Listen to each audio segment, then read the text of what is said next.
నేటి పునీతులు పునీత Portugal Elizabeth గారు.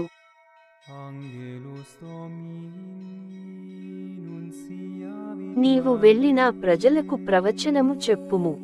గురువారం, జూలై 4, 2024. మొదటి పఠనం ఆమోస్ గ్రంథము 7వ అధ్యాయం 10 నుండి 17 వచనాలు. బేతేలు దేశమున యాజకుడుగా నున్న అమస్యా ఇశ్రాయేలు రాజైన యెరోదామునకు ఇట్లు వర్తమానము పంపెను. ఆమోసు ప్రజల నడుమ నీపై కుట్రలు పన్నుచున్నాడు. యెరోబాము పోరున కూలుననియు, ఇశ్రాయేలీయులను తమ దేశము నుండి ప్రవాసమునకు కొనిపోవుదురనియు చెప్పుచున్నాడు. అతని పలుకులను దేశము సహింపజాలదు. అంతటా అమస్యా ఆమోసుతో, దీర్ఘదర్శ, నీవిక యూదాకు పెడలి పొమ్ము, అచట ప్రవచనము చెప్పి పొట్టపోసికునుము.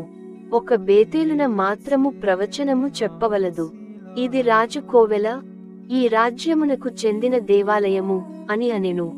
ఆ మాటలకు ఆమోసు ఇట్లు బదులు చెప్పెను, నేను భుక్తి కొరకు ప్రవచనము చెప్పువాడను కాను, ప్రవక్తల సమాజమునకు చెందిన వాడను కాను.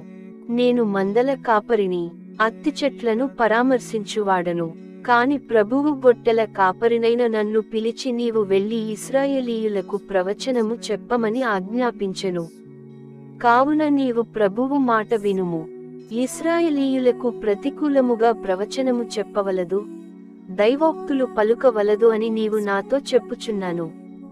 కావున అమస్యా ప్రభువు నాతో ఇట్లు చెప్పుచున్నాడు, నీ భార్య నగరమున వేశ్యయగును, నీ బిడ్డలు పోరున సత్తురు, అన్యులు నీ పొలమును విభజించి పంచుకుందురు. నీ ముట్టుకు నీవు ఆ పవిత్రమైన పరదేశమున చత్తువు ఇశ్రాయేలీయులను అప్పుడు తమ దేశము నుండి బందీలనుగా కొనిపోవుదురు. ఇది ప్రభువు వాక్కు.